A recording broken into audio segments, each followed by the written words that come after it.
Pública, justamente la responsable y la encargada de preparar todo el paquete presupuestal que acaba de ser aprobado y votado, no exento de polémica y controversia. Bienvenido, diputado, gracias por estar aquí. Muchísimas gracias, muchas gracias. Gracias por estar. Señor Quintana, buenas noches. Buenas noches, bienvenido, Señor Piz, Alfonso. buenas noches. Vamos a empezar por los números, si quiere, diputado, y luego hablamos de lo que pasó afuera y de los campesinos y de todo lo que...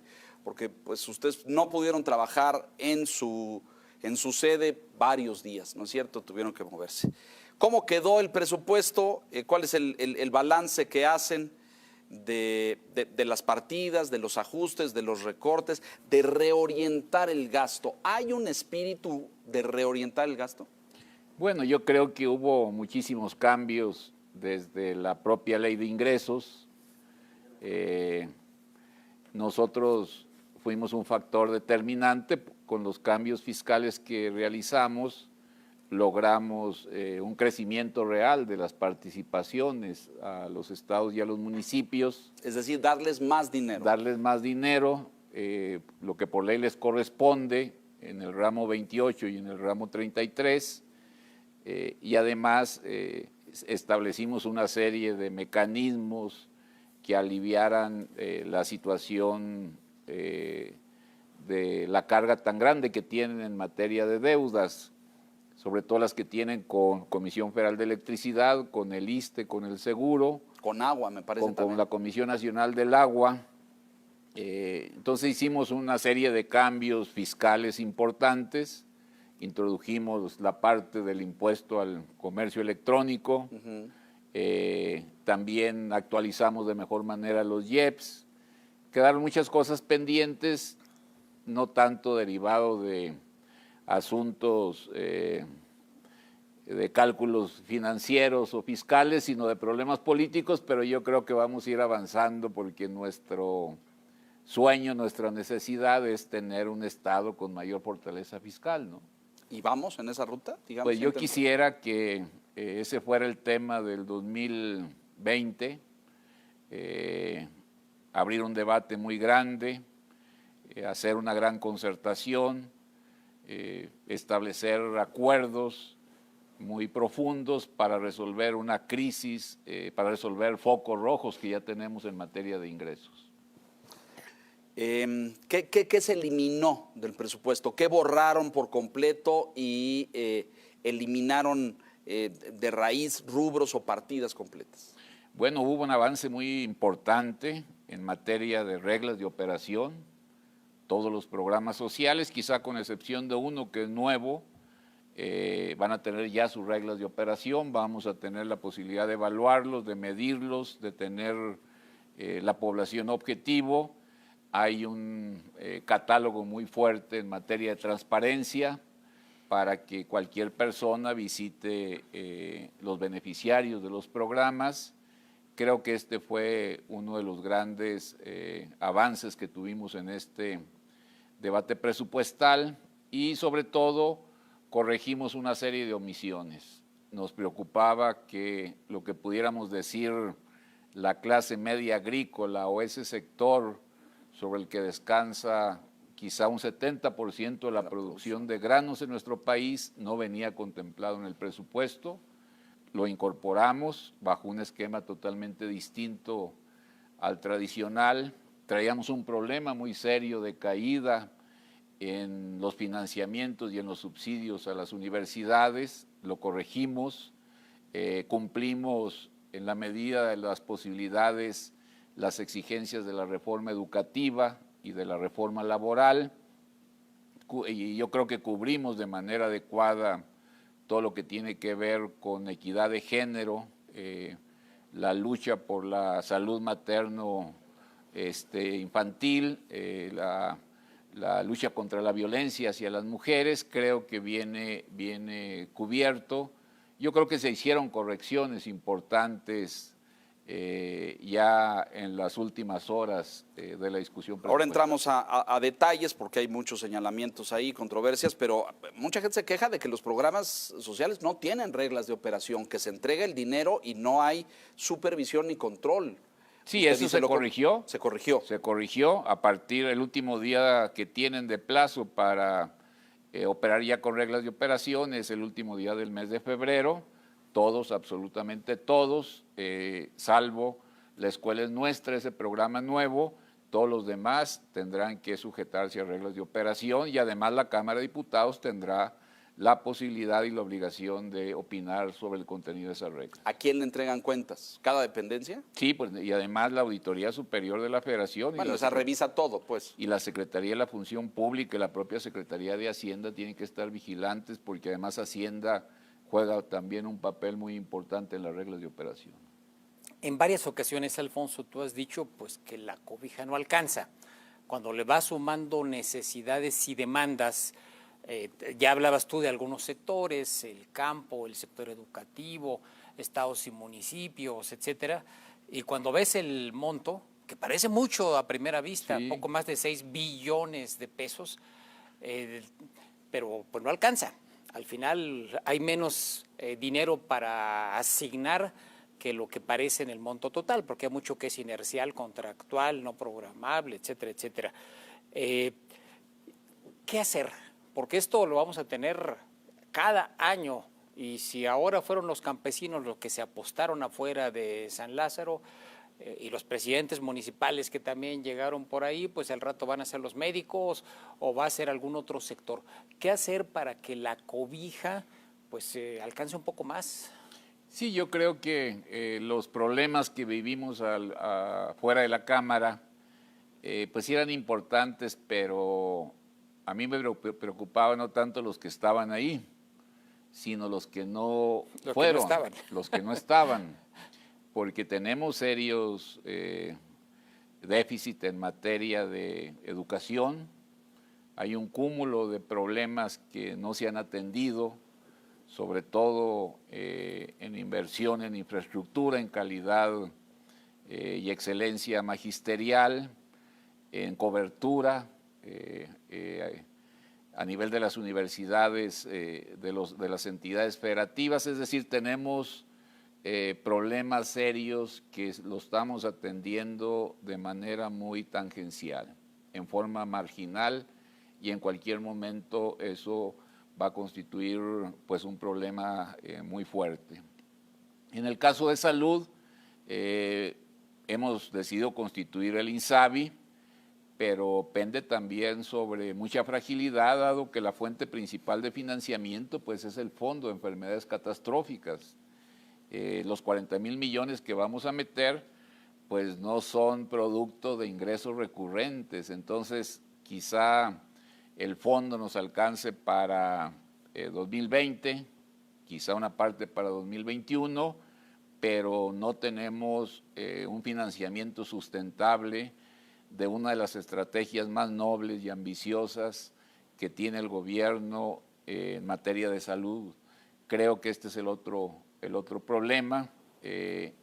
Hoy para nosotros fue muy difícil poder dedicarle una cantidad mayor a la inversión en infraestructura, es decir, los recortes a nivel de agua potable, de infraestructura hidroagrícola, de mantenimiento y construcción de carreteras, de puertos, pues constituyen, y no se puede esconder, no podemos dejar de reconocer que ahí tenemos un gran faltante en la responsabilidad del Estado para que la inversión pública pudiera tener un crecimiento mayor. Entonces tenemos serios problemas, desafíos, y aquí el conflicto mayor es de que tenemos una precariedad de ingresos. ¿Cómo crecerlos? Yo creo que 2020 debe ser el año donde hagamos un gran acuerdo. Independientemente, cuando entre en vigor, yo creo que es acertada la propuesta del presidente de la República en el sentido de que esto entre en vigor inmediatamente después del proceso electoral, pero los acuerdos, que se hagan ya desde que se hagan desde el 2020. Estamos hablando de un gran acuerdo fiscal para una reforma fiscal, ¿lo estoy entendiendo correctamente? Sí, yo creo que tiene que ser un acuerdo en materia de ingresos y de gasto. estamos viviendo fenómenos nuevos, la disminución de la recaudación por impuestos sobre la renta e IVA, pues son fenómenos nuevos que no habíamos visto antes. Ya la caída de los ingresos del petróleo, como que ya nos estábamos acostumbrando. Se nos agotó la reforma del 2014, este crecimiento de 2 puntos porcentuales del Producto Interno Bruto, como que se agotó porque son crecientes los gastos en pensiones. Ya casi todo lo que recaudamos por IVA va para pensiones. Son crecientes, casi le dedicamos 1.700.000 millones de pesos al gasto federalizado.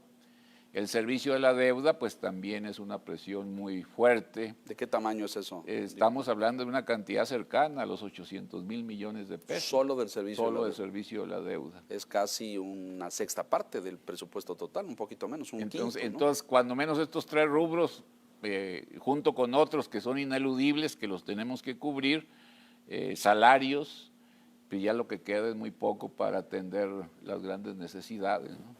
Sí, justo, Alfonso, con todos estos ineludibles, ¿no?, que tiene el presupuesto, costo financiero de la deuda, pensiones, gasto federalizado, gasto corriente, uno de los comentarios o lecturas que se hizo de este presupuesto 2020 es que privilegia los programas del bienestar, le da pues más recursos a Pemex, se compromete a mantener el superávit primario, que creo que es positivo por la señal que mandan los mercados, pero no tiene espacio para instrumentar una política fiscal contracíclica en una coyuntura económica especialmente difícil, ¿no? Venimos de un año 2019 en donde el crecimiento va a ser cero, no tiene márgenes para empujar, para impulsar la economía, ¿no?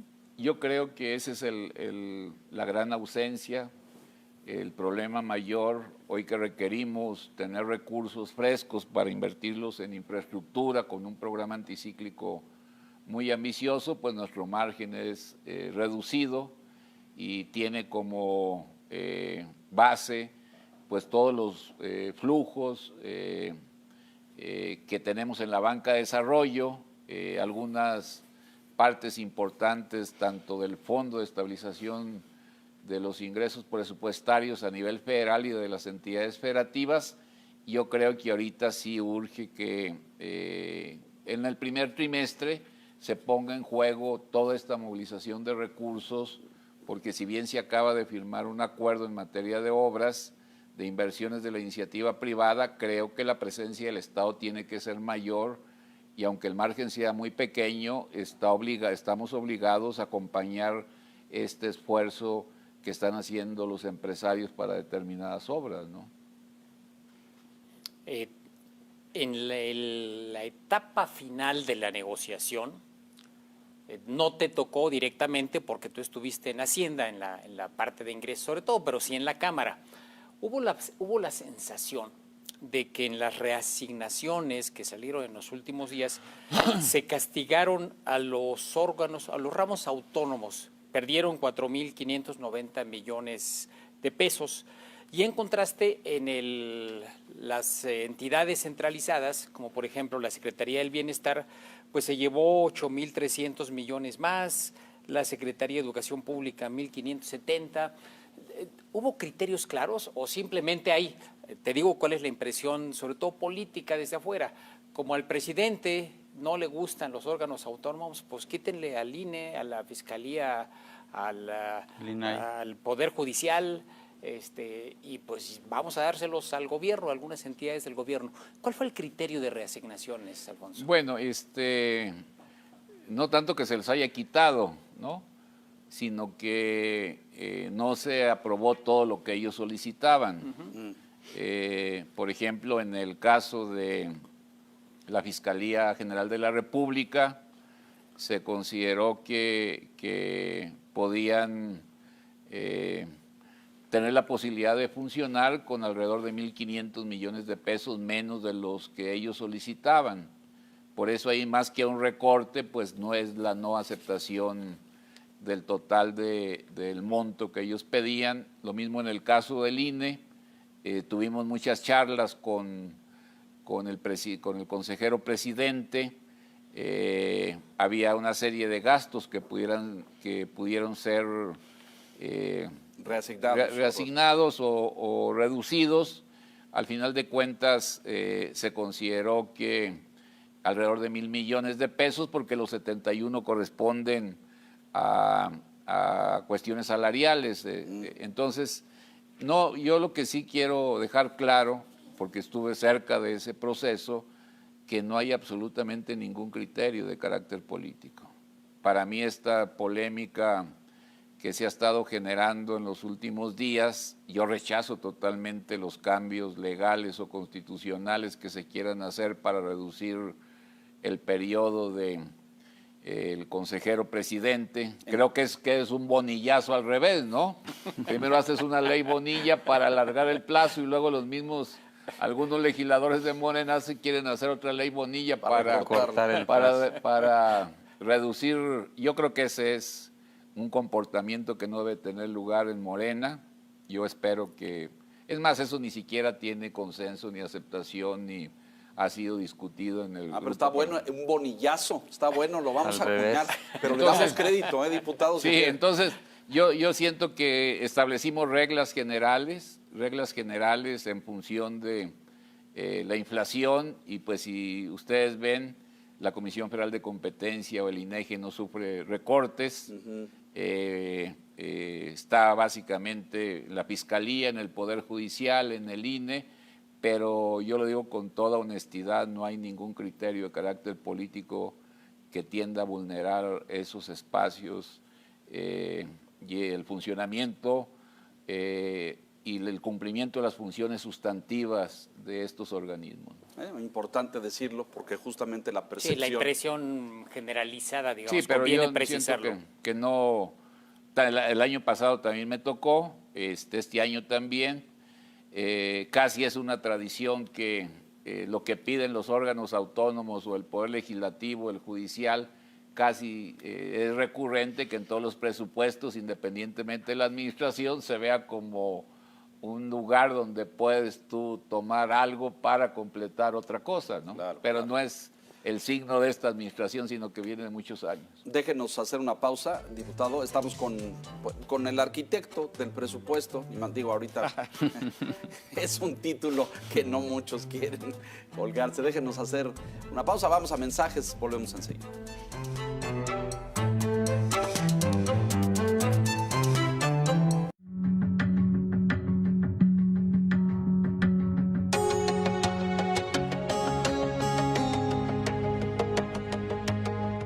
Para debatir los grandes tópicos de la bitácora política, se necesita más de una persona autorizada. Y para hacerlo correctamente, necesitamos escuchar todas las voces de la sociedad, que demandan espacios que informen, analicen y profundicen en aquellos temas coyunturales. En este espacio, el fondo es forma, porque... En el financiero Bloomberg contamos historias. Bitácora Política con Héctor Jiménez Landín, lunes a viernes, 7 de la tarde.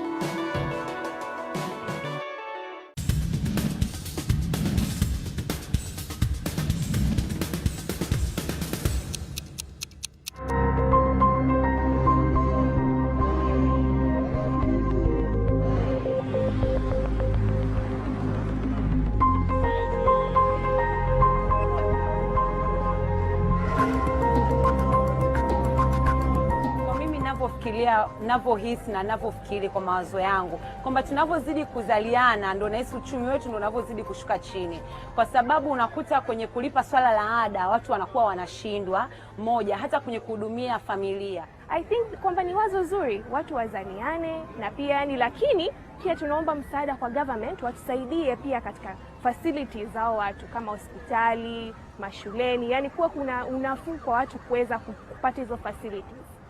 Sidhani kama ni mbaya. Kwa sababu gani? As long as yeye ndo mkuu wa nchi na ameruhusu, that means haina haja kujibania, kwa sababu kwanza watoto ni kuda kutoka kwa Mwenyezi Mungu.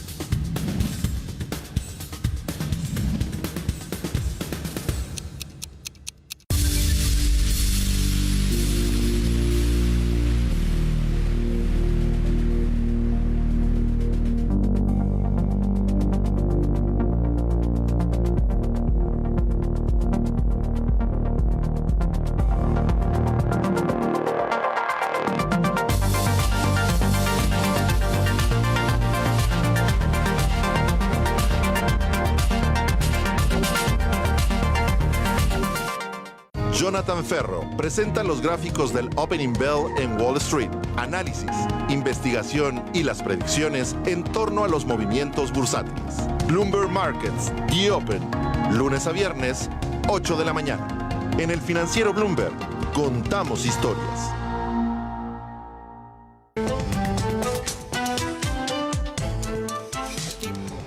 Vale la pena, y estamos con el diputado Ramírez Cuellar, revisar esto, ¿no? En detalle, ganadores y perdedores, a quién le fue bien, a quién mal, a quién le quitaron más. Comentábamos, por ejemplo, que ya lo mencionábamos, la entidad que tiene el recorte más significativo es la Fiscalía General de la República, aunque en términos de la variación real del presupuesto 20 contra el 19, trae un crecimiento todavía del 5%. Entonces, sí fue un recorte respecto a lo que pidió, pero no es una pérdida de ingresos respecto a lo que traía, ejercido. Como usted decía. Lo que queremos dejar claro es de que no fue recorte. No le dimos lo que pidió. O sea, no se le dio lo que pidió. Se consideró que ellos podían funcionar con menos recursos. Menos de lo que pedían, ¿no? Y en esa lista hay más, ¿no, Enrique? Es la más importante y los que hemos mencionado, el INE en segundo término, el Poder Judicial en su conjunto, que tiene un recorte de 1.327 millones de pesos, y con todo tiene un crecimiento real de 2% respecto al presupuesto de este año, de 2019. Todos tienen crecimiento, tanto el INE, la Fiscalía. Respecto a lo que traían. A lo que se les asignó en el 2019. Algunos querían un crecimiento mayor, no solamente con relación a la inflación, sino todavía mucho mayor, de 3 o 4 puntos. Entonces consideró pues que eso debería ser ajustado. Fíjate que una de las cosas que me preocupa, aunque le dieron a la SEDER un poquito más, fueron 1.100 millones. Sí, un poco más de lo previsto, 1.300. Energía es eso, ¿no? Agricultura, lo que era la Secretaría de Agricultura, pese a esa reasignación, trae una caída de 29% en reales. Sí, ahí se hizo un cambio en política agrícola, porque casi 2.700 millones de pesos que en vez de ser trasladados a la SADER, se trasladan hacia la Secretaría de Hacienda para ubicarlos en la banca de desarrollo, particularmente en la financiera y en este nuevo organismo que vamos a constituir y que ya será una sociedad nacional de crédito. Funcionará en realidad como banco agrícola, y hacia allá se trasladó todo lo que tiene que ver con coberturas, con seguros, con garantías para atender el segmento de la agricultura comercial, que era algo que no venía en el proyecto del Ejecutivo, ¿no? Buena parte de las expresiones sociales y gremiales fuera de San Lázaro obedecieron a este sector, inconformidad de organizaciones de productores y de campesinos diciendo que les estaban quitando programas, incentivos al campo, insumos, semilla, tractores, etcétera.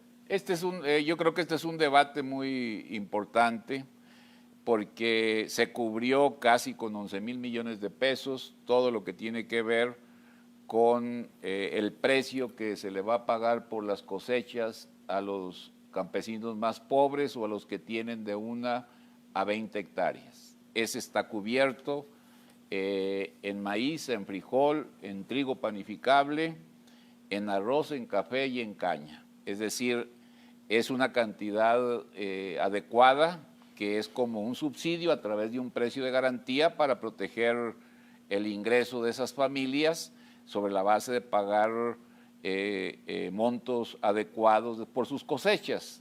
Entonces estaba cubierto, se consolidó. Lo que nos preocupaba es de que el otro segmento, los de en medio, la clase media agrícola, por decirlo de alguna manera, cuyos productos cotizan en el mercado internacional, traía cero. Y eso para nosotros sí era algo de preocupación. ¿Cómo se atendía antes? Pues se atendía en un subsidio a la comercialización. Ahora lo que decidimos es de que ya no será un subsidio directo a la comercialización, sino un esquema para que ellos pudieran contratar de manera directa las coberturas, protegieran su precio y que hiciéramos que el agricultor fuera el sujeto principal de esos apoyos a esta actividad comercial, y no sea el acopiador, porque el que se llevaba realmente buena parte del subsidio, pues era el acopiador y no el agricultor. Entonces hubo un cambio ahí que desaparecimos Acerca, era una de las instituciones más corrompidas del país. Que hacía eso, Que recibir hacía eso. recursos y repartir. Y repartir. Pero en el de Pero no era, parte para y el, reparte. no era para el agricultor, Era sino para era él. para el acopiador. El y intermediario, para, diga. para el intermediario. Dos eslabones que... Y entonces aquí tenemos que cumplir con lo que viene también en el decreto para hacer una reforma de toda la agricultura por contrato, definiendo las bases de internación, porque con el pretexto de evitar crecimiento de precios al consumidor, pues siempre se sacrificaba el precio al productor y al final de cuentas se daba el sacrificio al productor y se daba el abuso al consumidor, porque tenemos un mercado pues oligopólico en la fase de acopio y de comercialización y de venta de productos del campo. ¿Esta organización que desapareció se llama? Acerca. Acerca. Y las que estaban ahí, Antorcha. No, Acerca era una institución gubernamental Sí, que, claro. que regulaba toda la agricultura por contrato. Pero Esa la desaparecieron. lo desaparecimos. Pero tú y los que lo- estaban y todo lo trasladamos al mercado financiero. FIRA se mantiene, ¿no? Sí, FIRA se mantiene y ahora ya estamos por dictaminar ya la constitución, no de una agencia de desarrollo, sino de una Sociedad Nacional de Crédito que opere en el primero y en el segundo piso y que tenga como función pues dar el servicio de manera directa al productor, en el caso de coberturas para proteger el precio de sus cosechas, en el caso de sus seguros, porque ya se había convertido, también había una mafia ya inmensa en este segmento. A ver, pero los que estaban allá afuera se quejaban de que no eran de los productores de hasta abajo los que sí iban a recibir su ayuda directa, como acaba de mencionar, sino que eran organizaciones de productores medios. ¿A eso se les retiró el apoyo por completo? Pues es que no, como a veces se dan muchos programas que no los decidía el agricultor, sino los decidía el proveedor. A veces el proveedor que vende tractores, que vende esto y esto y esto otro, influía de manera decisiva en los programas de la Secretaría de Agricultura y eso se quitó. En realidad para mí eso no es preocupante. Sí es un problema de molestia de tránsito, de X o Y. La protesta, pues no, pero, Sí, pero en, quiero ir al- en términos de trascendencia política eso No, tiene, no lo es. no tiene mayor significado. A mí me preocupaba que dejáramos de atender el segmento que es ¿Sí? la base de la producción nacional de granos. Afortunadamente logramos salvarlo con un enfoque totalmente distinto y pues sí, las carencias en el campo siguen siendo muchas, sobre todo en inversión, en infraestructura hidroagrícola, en mejoramiento de suelos, en muchas cosas donde tenemos grandes rezagos, ¿no? Al conocerse la aparición de este nuevo organismo, FINAGRA, creo que así es la denominación que va a tener. Hay quien dice, es el retorno del Ban Rural, No. de ese Ban Rural que en los tiempos de Fox se quitó, etcétera. ¿No es así? No, yo siento que va a ser distinto. No se va a llamar Banco Agrícola, pero al momento de tener la figura de Sociedad Nacional de Crédito, puede ir a fondearse a los mercados de dinero y con ello pues abaratar las tasas de interés. Ahorita pues no tiene ninguna posibilidad la financiera ni ninguno de los otros organismos, ¿no? Claro que hay que cuidarlo, porque también ya se empiezan a presentar el coyotaje en los nuevos programas, o sea, no estamos libres de... Muchos de los viejos coyotes se mudaron. No, sí, o sea, también eso hay que cuidarlo, hay que tener una vigilancia muy fuerte, porque el gobierno lo hace con la mejor voluntad en estos precios de garantía, pero a veces los viejos acopiadores, los coyotes de toda la vida que han saqueado y lastimado a los campesinos en las zonas más pobres se convierten en los rectores del programa, entonces eso también es algo difícil. Me regreso al tema de las reglas de operación de los programas sociales. Digo, sí fue una crítica de este año porque prácticamente Jóvenes Construyendo el Futuro era el único que tenía reglas de operación. Digo, se corrigen el presupuesto, como dices, tienen este margen a febrero, pero Quizás lo que faltaría, también dicho por algunos observadores y analistas, es publicar los padrones de beneficiarios en un formato de datos abiertos, pues para que haya Todo el mundo pueda transparencia, verificar, además, ¿no? Sí, También claro, se está leyendo el artículo transitorio que metimos al decreto. No solamente las dependencias los van a publicar, sino la Secretaría de Hacienda en su portal tendrá que publicar nombre, edad, sexo, municipio, comunidad, para que sepamos quiénes son los directamente beneficiarios. Hay una parte importante de transparencia y de reglas de operación en el decreto de presupuesto. No se ha hablado mucho de eso porque, bueno, las protestas como que acapararon la atención, pero yo creo que hubo cambios significativos. ¿Con todos los programas se hará esto? Es decir, vamos a poder Sí, ver... solamente nos queda sin reglas de operación uno, que va a entrar en vigor, que va a funcionar sobre la base de lineamientos, que la escuela es nuestra, que pues es de reciente aparición, pero todos los demás ya van a tener reglas de operación. Ahí vamos a lo educativo, pero esto quiere decir que vamos a poder entrar a una base de datos y conocer los que reciben el apoyo, dónde viven, el monto, comunidad, etcétera. En qué municipio, en qué comunidad, cuánto recibe, y poderlos ir a visitar, poderlos ir a fiscalizar para ver si les está llegando el beneficio o no les está llegando. Esa es una, pero otra buena parte de esto, para medir la eficiencia de los programas, es que el dinero vaya donde tiene que ir. Es decir, esto es apoyo al campo. Bueno, pues entonces que el dinero que se entrega desde el gobierno vaya a insumos, productos, ciclos agrícolas, semillas, no sé, en lo que lo usen. Y no lo use para pues, ponerle un mejor techo a la casa o piso firme, como dicen o algo. Porque si no, el programa social acaba no funcionando, acaba siendo ineficaz, ¿no es cierto? ¿Habrá ese tipo de control, esa verificación? Sí, yo creo que el nuevo esquema, los nuevos esquemas están dirigidos a cumplir con esos propósitos que tienen que ver con la producción y la prosperidad de las familias, pero hay que estar vigilantes, ¿no? Hay que estar vigilantes porque...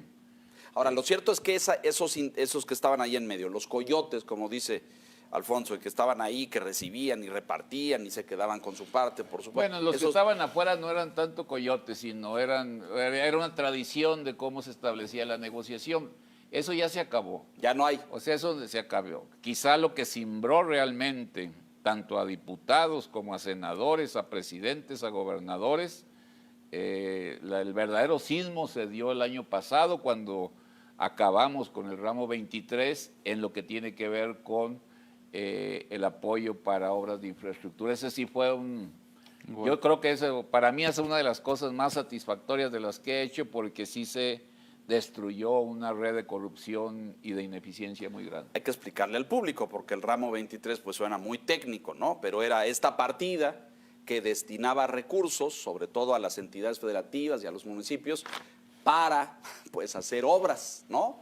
Y puentes y un paso a desnivel o un dique para el agua en un río, etcétera, pero que luego no había control o verificación de que esos dineros se aplicaran correctamente. ¿Lo estoy diciendo bien? Sí, muy bien. Eso se acabó. No, y además ahí el legislador se llevaba un sobresueldo de manera ilegal porque iba con el moche por delante y ponía su constructora y se llevaba el negocio. Sí. Esos eran los moches. Esos eran los moches. Ya no hay. Eso ya se radicó. Eso ya se radicó. Vimos, corríjame usted, porque usted está sentado y tiene la atmósfera y el termómetro de la bancada, pero vimos a morenistas enojados con esto, los vimos protestando. Pues andaban más enojados el año pasado, hoy como que ya se acostumbraron de que no va a haber y ya están resignados de que no va a haber y no va a haber. Cuando menos hasta que Morena sea mayoría no se va a restablecer eso. Pues ya es mayoría, don Alfonso, ¿cómo sí, pero que ya digo por eso. Oiga, lo quieren todo, oiga, pues. Mientras siga siendo mayoría no se va a restablecer oiga, el ramo pero tuvieron 23. una reunión a puerta cerrada ahí con el presidente, donde les dijo, no va a haber moches y no anden pidiendo. Incluso utilizó esta frase que se usaba mucho de, hay que bajar recursos, ¿no? Y se refería a esta fórmula de, pues le pedíamos a una partida en el Congreso y se bajaban recursos para aplicarlo a algo. Y el presidente dijo con toda claridad, eso se acabó, ya ni siquiera conjuguen el bajar recursos. Y le contestaron fuerte. Hubo gente ahí que pegó de grits y la acusó al presidente. Es decir, estuvo ríspida el asunto. algunos diputados de Morena todavía tienen la esperanza o la velita prendida de que se restaure ese viejo sistema, ¿o estoy equivocado? Bueno, falta más diálogo entre el Ejecutivo y el Legislativo. El intercambio, las conversaciones son insuficientes. En muchos aspectos, quizá en el tema presupuestal nos hace falta más diálogo con el Ejecutivo a lo largo de todo el ciclo presupuestal, de los gastos, de la definición de políticas públicas. Yo creo que como que el Congreso debe de jugar un papel mucho más activo en la definición de políticas públicas. Seguimos teniendo la necesidad de construir entre todos una política agrícola. Es muy importante lo que se hizo el día de ayer para la inversión en obras, pero nos falta una política en materia de infraestructura, una política industrial. Lo dijo el ingeniero Slim, que sea política de Estado, no nada más coyuntural o del momento. Yo creo que el diálogo debe ser mucho más fuerte entre el Legislativo y el Ejecutivo. Y quizás se hayan presentado, quizá algunos legisladores sí tengan esta idea de lo que voy a llevar a mi distrito, pero en muchos hay una preocupación general sobre política educativa. Ahí vamos con eso. Déjenos hacer una pausa, porque en lo educativo hay largo tema. Mensajes, volvemos.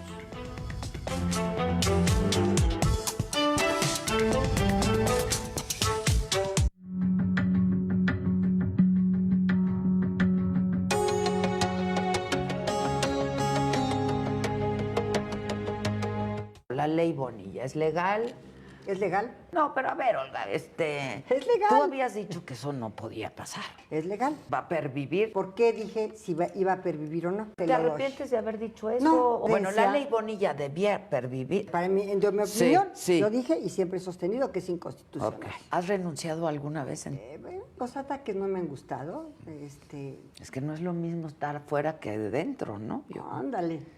Digo, y también por eso. A veces no la paso tan bien como quisiera. En el Financiero Bloomberg, contamos historias.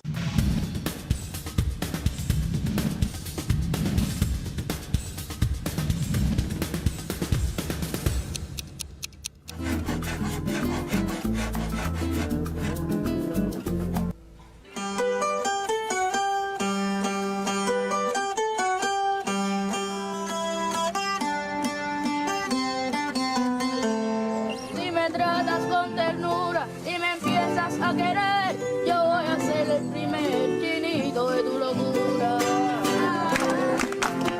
Tuve una prueba recientemente, saqué 100 con este tren, gracias a que está bien elaborado, tiene las cuerdas bien suaves, o sea, cómodo para mi gusto.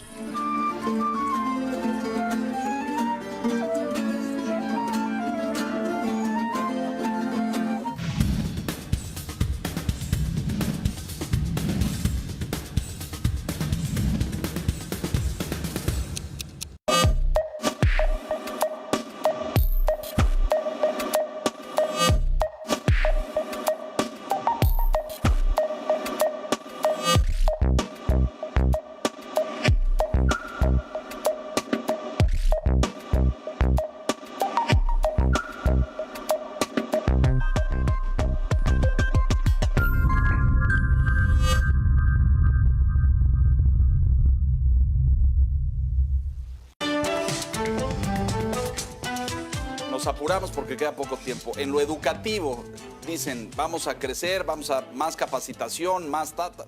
Y resulta que a la hora de la hora el fondo para formación docente se redujo. Sí, estamos ahí en deuda.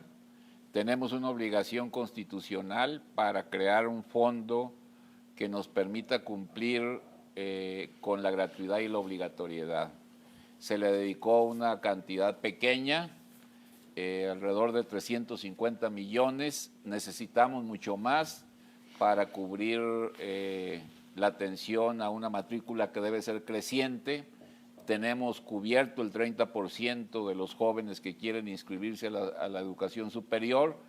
Nosotros buscamos que en el 2024 lleguemos al 50%, entonces este fondo de obligatoriedad y de gratuidad tiene que incrementarse. ¿Qué resolvimos en el caso de las universidades? Garantizarles un crecimiento real de los subsidios y de los apoyos federales para que funcionaran todas las entidades, todas las universidades de las entidades. O sea, ¿les dieron más a las universidades? Sí, se les, Bueno. 450, alrededor de 500 porque se involucraron también universidades ligadas con la cuestión agrícola, casi 490, porque les garantizamos un crecimiento real. Hace un momento hablabas de la importancia de que el Congreso tenga un papel más activo en la definición de políticas públicas y señalabas pues, la idea de ir a un acuerdo nacional con miras a llegar a una reforma fiscal. Pero un tema importante también de agenda de política pública en materia fiscal y presupuestaria es el Consejo Fiscal, ¿no? ¿Está en el horizonte? ¿Es viable? ¿Cuál sería la relevancia de un organismo de este tipo? Sí, yo creo que esta es una de las cosas más apremiantes. Generaremos muchísima confianza si las cuentas están claras en términos de ingresos y de gasto, si hay observaciones de organismos dependientes del Congreso, pero con un grado de profesionalismo y de autonomía mayor, que le digan al Ejecutivo tus cuentas están bien o tus cuentas están mal o tienen estos errores.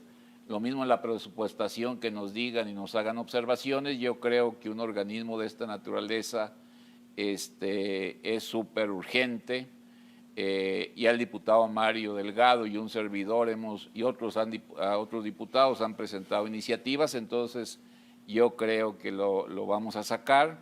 En estos días habrá ya mesas de diálogo para ver cómo conjuntamos las distintas propuestas y yo siento que urge instalar de manera inmediata 2 grandes comisiones nacionales, uno que vea el tema de pensiones y otro que vea el tema hacendario. Creo que estos pasos serían súper importantes que diéramos como Congreso. 2 variaciones importantes, puntuales, para tratar de entender el porqué, Alfonso, atípicas. La Secretaría de Energía, cuyo presupuesto aumenta 72%, y la Secretaría del Trabajo, cuyo presupuesto baja 35%.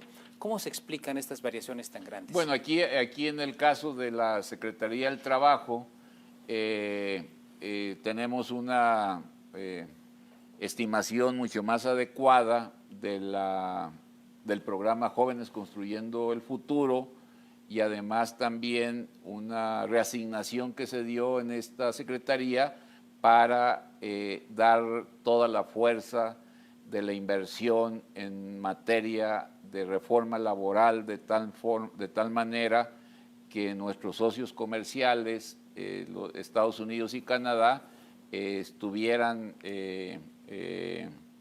claros de que hay una decisión de implementar la reforma, de llevarla a cabo, tanto en lo que refiere a la infraestructura en las entidades federativas como en materia de los tribunales laborales. Por eso este cambio que se observa en la Secretaría del Trabajo. Pero a Jóvenes Construyendo un Futuro le dieron menos. Se hizo una estimación más adecuada y hubo una reasignación del presupuesto de la Secretaría del Trabajo también para garantizar que la reforma laboral se va a cumplir a cabalidad y de acuerdo a los compromisos que hizo el gobierno. Le dan menos porque el censo es más preciso. Es más preciso. Se repartió así mucho y ahora... Porque es más preciso, porque se han estimado con mayor objetividad los alcances y porque también decidimos que la reforma laboral debería de estar financiada y con disposición presupuestal suficiente. ¿Y energía, el crecimiento tan fuerte?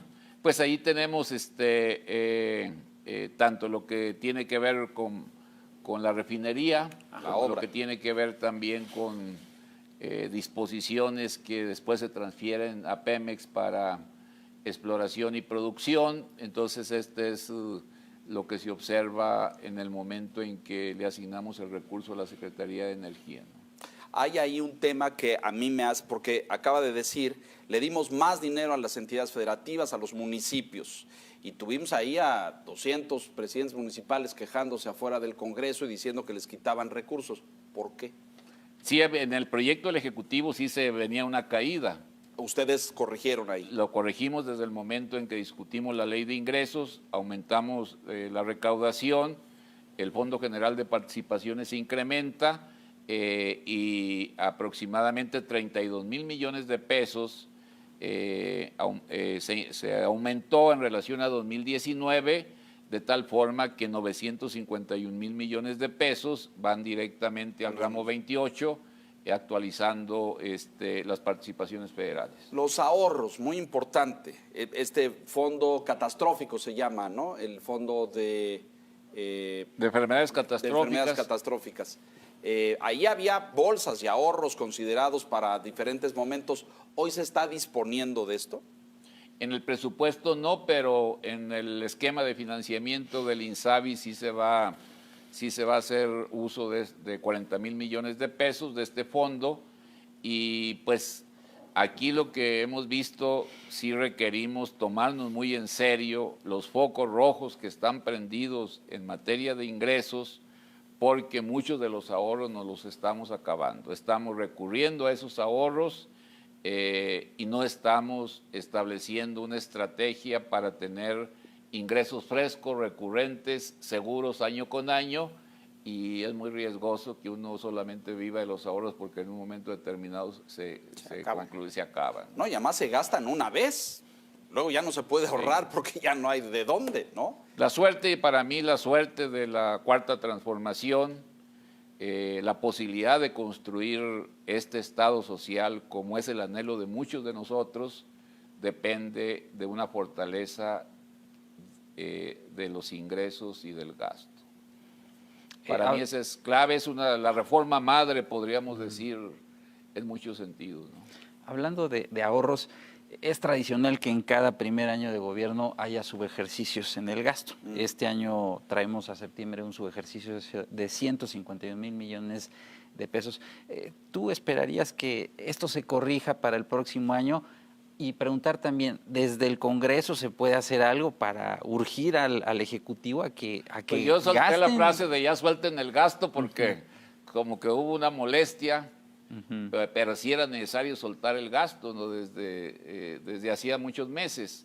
¿Y le hicieron caso, diputado? Pues poco a poco, porque yo creo que la llegada de Arturo Herrera sí como que empezó a acelerar la ejecución del gasto. Ojalá y que haya sido los problemas del primer año, que no se vuelva a repetir en el segundo año. Y sí son preocupantes los subejercicios, pero lo más preocupante son los recortes. Claro.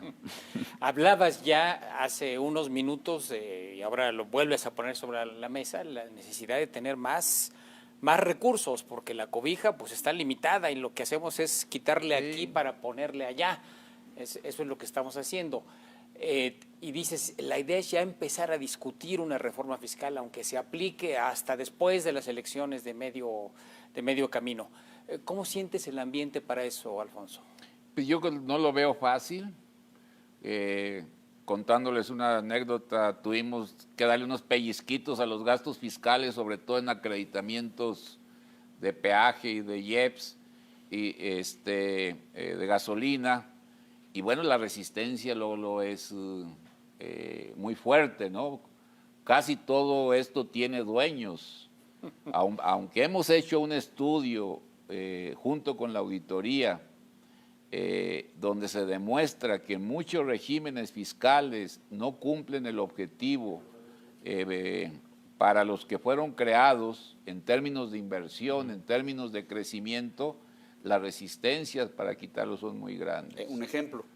Pues muchos regímenes en el sector primario, por poner un ejemplo, ¿no? De tasas más reducidas del impuesto sobre la renta, pero en muchos otros, yo creo que casi en todos. Entonces, el debate sobre la recaudación en estados y municipios es un tema súper álgido. Seguimos siendo muy malos en eso, ¿verdad? Yo creo que tiene que darse una campaña de información muy fuerte. Me parece a mí que una de las virtudes del presidente Andrés Manuel es que está gastando con racionalidad, que está gastando, puede ser que esté gastando poco, pero está gastando bien, con honestidad, y eso nos ayuda a generar la confianza en los contribuyentes de que el pago de sus impuestos se usa de manera adecuada. Yo creo que ese es un bono, una gran ventaja que debemos de aprovechar, este consenso en el sentido de que la ciudadanía percibe de que en este gobierno se está gastando bien. El problema es que en el caso de la reforma fiscal casi todos dicen que se haga la reforma fiscal, pero en los bueyes del compadre. No para mí está perfecto el régimen como está. Sí, por ejemplo, lo vimos ahora en el debate presupuestal, llegaba el presidente municipal, los gobernadores, y pues venían a pedir más. Oye, no me quites a mí. Pero no había ninguna propuesta de corresponsabilidad. O llegaban otros sectores universitarios, pero traían muy pocas propuestas en materia de arreglar su régimen de pensiones, los propios gastos internos de muchas universidades. Entonces, como que la corresponsabilidad que debió de ver el signo de las negociaciones y del debate presupuestal no se presentó. En el acuerdo nacional previo a la reforma fiscal, la idea es que estén representados el Congreso, el Ejecutivo, los gobernadores, presidentes municipales, organismos. Un tema es el federalismo fiscal. Y tenemos que romper esa idea que traen muchos gobernadores de cambiar la fórmula de distribución, esta 80-20, porque si solamente se centra el debate ahí, pues en todo lo que vamos a repartir es pura pobreza. Porque puede ser 70-30, 70 la federación, 30 los municipios, los estados y los municipios, pero el monto sigue siendo el mismo. Claro. Entonces no queremos caer en ese círculo donde no lleguemos a ninguna solución adecuada. Sí. El tema es que los municipios empezaran a hacer su propia recaudación y creo que ahí estamos... Nadie se atreve, ¿no? No quieren asumir el costo político. Y que haya una competencia leal, porque por ejemplo la ciudad pierde casi 2.500 millones de pesos porque la mayoría de los carros lujosos están emplacándose acá en Morelos. Entonces es una competencia leal, una anarquía tributaria entre los estados vecinos, porque unos tienen mayor responsabilidad y otros pues le juegan al vivo como se emplacan allá y circulan aquí. Sí, así sucede. Por último, se nos va a acabar el tiempo. Conclusiones, diputado, todavía después de esto, porque esto ya pasó, ya se votó, ya se aprobó, nos queda lo político y no le entramos casi al tema político. Vimos bancadas muy molestas que votaron en contra, que fueron y pusieron allí algunas reservas, algunos puntos reservados, etcétera. En la lógica de defender estos privilegios de antes o que los rubros fueran así o de hacer un gasto más racional. ¿Por qué costó tanto trabajo sentarse con el PAN o con el PRI o con otros a construir un trabajo en conjunto? No, yo creo que muchas de sus propuestas tienen razones. O sea, no todo es moches, o sea, la inconformidad no es porque todos pedían moches, eso es una corrientez, ¿no?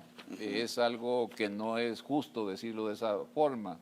Ellos tienen también sus razones, algunas fueron incorporadas, otras no, pero creo yo que debe haber un ambiente para escuchar absolutamente a todas las partes, porque una reforma como las que estamos pensando, pues tiene que tener el concurso de absolutamente todos. Claro, un consenso. Conclusiones, señor Quintana. Creo que para el mediano plazo lo relevante es que tengamos este gran acuerdo hacendario. Así es. Que hace muchos años no se tiene en México. Estamos, digamos, con las puras inercias del pasado. Así que ojalá, pues desde la comisión que presides ahí, Alfonso, salga la iniciativa para empujar esto. Sí, también de la ayuda de ustedes, de los medios de comunicación. No, hombre, a nosotros quién nos hace caso, diputado, por Dios. No, ¿cómo no? Enrique habla del mediano plazo, creo que a corto plazo pues va a ser muy importante lo que comentábamos de que ya presupuesto aprobado se empiece a ejercer para darle la vuelta a esta situación que traemos. Si le puede hablar ahí al secretario Herrera como cosa suya, porque todas las quejas allá afuera es que se tarda mucho en ejercer, que los recursos no llegan, ¿no? Burocracias y procesos. Importante eso. En fin, bienvenido, diputado. Muchísimas gracias. Por compartir esto. Le queda un presupuesto, si no me falla el cálculo, ¿no es cierto? Sí, ya se hizo. Ojalá y lo hiciéramos con mayores ingresos.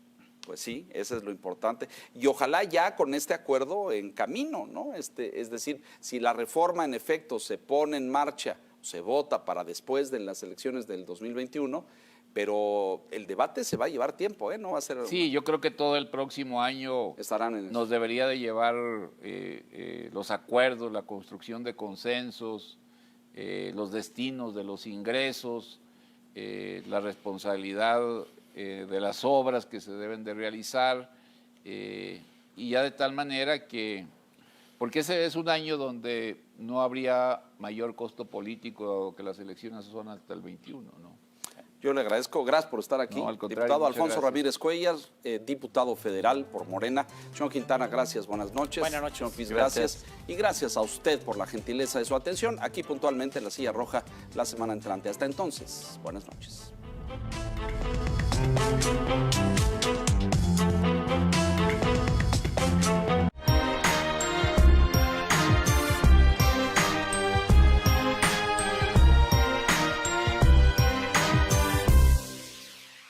A veces es difícil entender los aspectos económicos, políticos y sociales de México sin involucrar a Estados Unidos y a su mandatario más polémico.